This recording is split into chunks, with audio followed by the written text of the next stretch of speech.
Hello, and welcome back to my channel, Britt's Book Club. If you are new here, welcome. I like to talk primarily about fantasy books, but sometimes I might sprinkle in a fun video here and there. And today's video is going to be about Rhythm of War by Brandon Sanderson. It is book 4 in the Stormlight Archive, and it is the most recent book that I have completed. I will also be talking a little bit about Dawnshard, so this is kind of going to be a review video of both Dawnshard and Rhythm of War, kind of combined, so I'm going to talk about both of them kind of in these different categories together. The review itself will be spoiler-free, so if you've not read Dawnshard, you've not read Rhythm of War, you don't have to worry about spoilers in this video.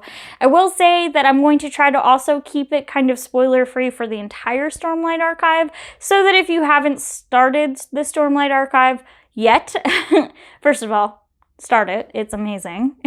If you like fantasy books, I guess I should say. But if you haven't read the Stormlight Archive before, I'm kind of trying to keep it also spoiler-free for that in general. I am interested in doing like a spoiler book video on Rhythm of War, because there were a lot of moments in this book that I think Sander fans are probably itching to be discussing with each other. And I know that the book came out about a month ago, so there's already a lot of communication online and different Facebook groups, Reddit, on YouTube. There's lots of spoiler videos out there already, so I totally understand if you might want to go watch a different spoiler video. In fact, I'll link up above a spoiler chat by a recent channel that just got started. It's called World Hoppers. It's by Elliot Brooks and Jessie May, Jashana, a couple other booktubers.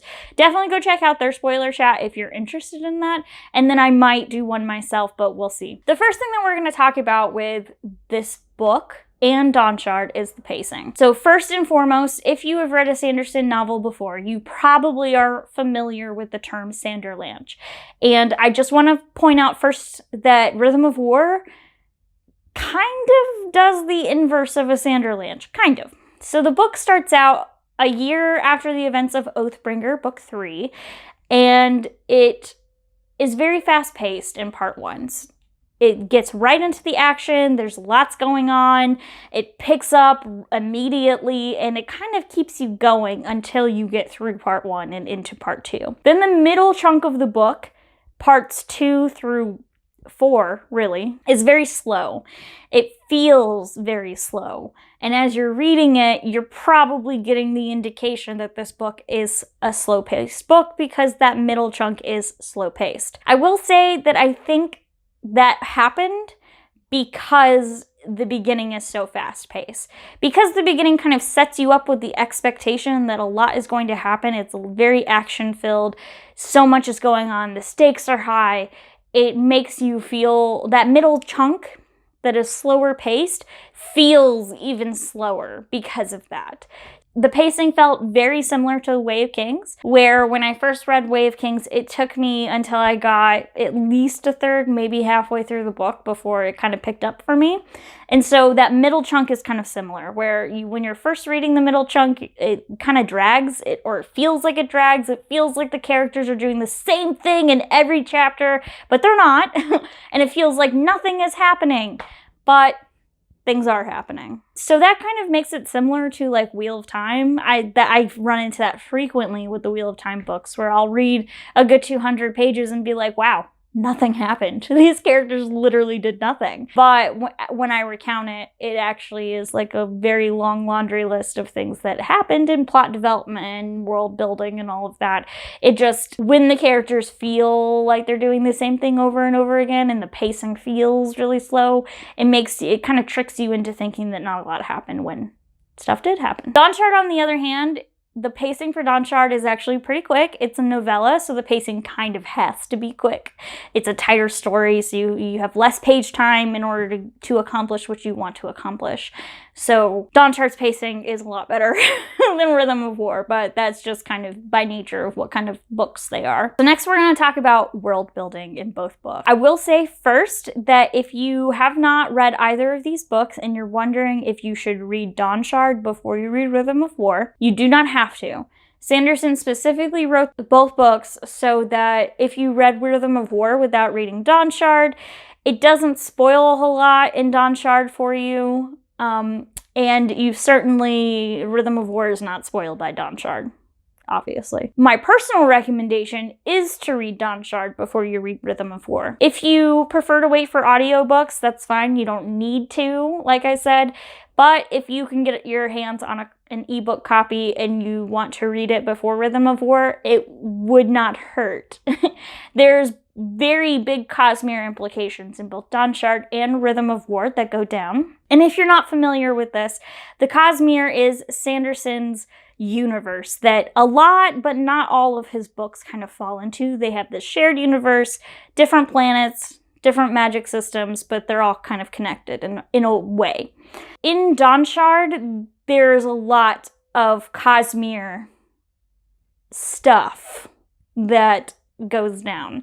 And in Rhythm of War, whereas the last couple books in the Stormlight Archive have had like sprinklings of Cosmere stuff in it, Easter eggs almost, where if you kind of eagle-eyed fans of different series kind of point it out and be like, ah, yes, I know what that is. Rhythm of War, I think, is starting the next phase where there's going to be more and more crossover. So I actually recommend, and this is not a recommendations video, but I recommend that if you have not read Warbreaker before, to read Warbreaker, preferably before you read the Stormlight Archives as a whole. But if you have already started the series, reading Warbreaker is my recommendation because I feel like that is the one Cosmere book that you definitely want to read before Stormlight. And that's all I'll say about that. Although it would not hurt if you also read the Mistborn series. So Mistborn and Warbreaker are both kind of very heavily, I would say, connected to Rhythm of War. And I do think that this is the first book in the next stage of the Cosmere where it's not just Easter eggs and sprinklings. It's actually going to be more and more crossovers and more connections, and things are going to start clicking together. You may not need to read the other Cosmere series in order to understand what's happening, but if you do read them, you will understand what's going on better. So I recommend reading the other ones, and I intend to read the rest of Mistborn because of that exact reason. So I want to also be more Cosmere aware. So like I said, the world building in Rhythm of War is actually more, I would say that the world building is almost more prominent in Rhythm of War than like character work or plotting, or not to say that there isn't character work or plotting, obviously there is, but the world building of the Cosmere is kind of the focus of this book. It feels a lot like setup for book 5, which is to be expected. I mean, book 3 had a lot of stuff that feels like it was set up for book 5 as well. And I do think that the world building is spectacular. The world building in Rhythm of War really shows you that Sanderson really does have a lot planned for this series, and that this series has the potential to be amazing. So I personally, when I read Rhythm of War, obviously, when I read Dawnshard, it was an ebook. But when I read Rhythm of War, I actually went back and forth between reading the big chunky novel and listening to the audiobook. Because I found that for reasons I'll delve into in a moment, I had a lot of trouble kind of reading the book itself. Probably a little bit because of the slow pacing, a little bit because of something else I'm going to talk about. So when I found that I was having trouble getting back into the book itself, I would just start listening to the audiobook and it would get me right back on there. The narrators are fantastic as normal. If you've listened to the Wheel of Time books or other Sanderson books on audiobook, it's the same narrators. Probably, depending on your personal preferences, you're good either way. If you prefer audiobooks, then it's a great audiobook. If you prefer reading a physical copy, that's great. The only thing I can't speak to is an ebook because I didn't read it as an ebook. But I'm sure that that's fine too. Let's talk about character arcs real quick. So first and foremost, I think that Kaladin, Shallan, Navani, and Venli, the 4 of them, kind of are the focal point of the book. They are the ones that get the most out of a character arc in the book itself. So if any of the 4 of those characters are your favorite character, you're in for a good haul with this book because it kind of focuses more on those 4. Adolin has a good arc. Dalinar and Yasna kind of take a back seat because Dalinar had the last book, so the last book was more about Dalinar. So overall, there were good character arcs in this book. I also thought that the plot arc itself was very interesting, and I enjoyed it very thoroughly. There was a lot that happened in this book that I had some strong reactions to. So I think overall this book did a good job with its arcs. Dawnshard had good arcs as well. There were two main characters that the book focuses on. It focuses on Risen and the Lopin. So I think both of them had great arcs. Risen is an amazing character. I like her a whole lot. If you haven't seen my Sanderson Heroines video, then I'll link it above so you can check it out. Risen was definitely up there for me. I thought she was a fantastic character. I thought Sanderson did a really good job of being very delicate and researching what it's like for someone who may be in the same position as Risen. And I love seeing that kind of inclusion in fantasy books, because it's not just the young, fit, attractive people who exist in the world and make a difference. It's everyone. Anyone can make a difference. And everyone has their own battles that they're fighting and that they are struggling with, and things that make them feel less than. And I think that it's amazing when an author can come in and take something that is traditionally in our society especially viewed as a bad thing, a negative, and really raise it up. And Risen is a fantastic example of that. Risen is an amazing character. I don't care what anyone says. I would take a whole nother book, a chunky book, about Risen. Lopin's arc also is very good in that book. I didn't care as much about his arc, to be honest. Like, I know that Lopin is a character that everyone either likes or they don't like. And for me, he's kind of in the middle. Like, I don't mind reading about him, but I also can do without it. But I think that his arc was pretty well done as well. I mean, Sanderson's very great at writing characters. So next I want to talk about something that I feel needs to be said in relation to this book. So Sanderson is well known in the Stormlight Archives for focusing and shining a light on mental health.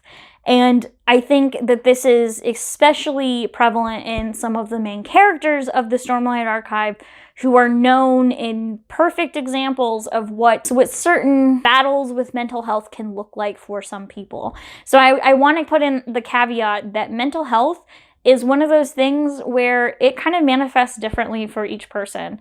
So you might have someone who manifests their anxiety in a different way than what you think anxiety should look like. Depression is definitely the same. And in Rhythm of War, two of the characters' mental health is forefront. It is like what the book is about, especially with one of them. And personally for me, as someone who suffers from depression and anxiety, and kind of is very empathetic. I feel other people's feelings very easily. This book can be a little hard. So especially the first half of this book is tough. So if you are like me and you also suffer from depression and you are empathetic to the point where other people's feelings will impact or trigger your own feelings, you might want to be cautious about reading this book. As much as I love it, as much as I think that if you like Stormlight Archives, you should read it, if it's going to impact your mental health, I think you shouldn't. So one thing that I noticed is when Oathbringer came out 3 years ago, I devoured that book. I got it immediately, read it immediately. My husband and I had a competition to see who could finish it first. So I boom, read that book. It took me about a month to read Rhythm of War, and that is unusual for me. I know the book is very chunky, so there's that, but I spent every waking moment that I wasn't doing something else reading Oathbringer, and I found that I couldn't do that with Rhythm of War, mostly because of the mental health side of things. And I applaud Sanderson for what he did. I don't think that it was unnecessary, and I don't think it detracts from the book at all. I think that this is exactly what we need to see in literature more and more and more. But if you, for instance, maybe have some issues with suicidal thoughts, be warned. There's a lot of that in this. If you are having a dark day, don't read it. Don't read it. Don't read it that day. Take a break from it, because the character in question, this character's feelings impacted my feelings. I found that I was already going through a rough patch myself with my own mental health when I was reading the book, and it just got exasperated by reading this character's sections. But that being said, I think that that is just evidence of how well researched Sanderson's books are. I think that he does a lot of research. I think he does the work to make sure that not only is he talking about this stuff that needs to be talked about, but he's making sure that he's doing it in such a way that it is a realistic portrayal of how it is for some people. So I think that it wasn't unnecessary. I think that if you find yourself reading those sections and you wish that they were not there, guess what? The people that feel those things wish that they didn't. That being said, if you are not interested in reading that, reading hundreds and hundreds of pages of kind of ruminating in your own misery, which some of us have to deal with on a daily basis, then yeah, you may not enjoy this book as much. I do think that if you are a fan of this specific character, who again, I'm going to kind of keep nameless, because if you've read the first 3 books, you probably already know who I'm talking about. But if you haven't read the series at all, I don't want to spoil it too much for you. This particular character, if you are a fan of this character, you're probably going to be just fine with reading these chapters. If you're not really a fan of this character, you may not like it as much, and that's okay. Just know that what you are reading and feeling is not necessary in the book, and that you don't like. Real people experience that in real life and don't have an off switch. So I think that even though Rhythm of War was really tough for me, that it was really slow paced, and that, you know, maybe it focused a lot more on world building and not as much on plot as some people may have wanted it to, I think it might be my favorite of the first 4. And that's saying a lot. So I obviously enjoyed Rhythm of War, even if it took me a little bit longer to finish it than I would have liked. And I do recommend you read it if you've read the first 3 Stormlight Archive books. I think that you'll probably enjoy it. Maybe you won't enjoy it as much as the other books, but I did. And that means that someone out there might also. Overall, I believe I gave it 5 stars on Goodreads.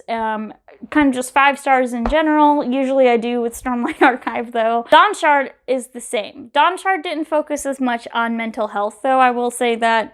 But I did, I think, give Dawnshard a 5. I may have given it a 4.5.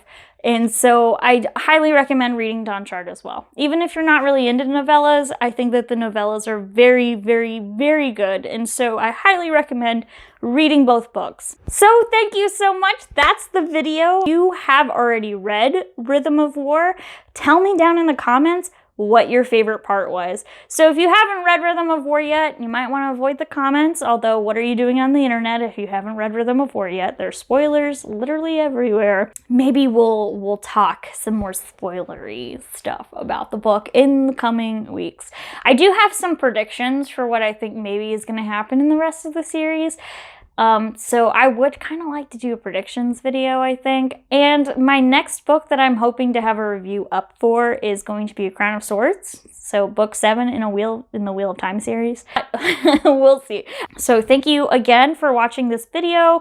I hope that you have a great rest of your day, wherever you are, whatever you're doing, and happy holidays. Bye.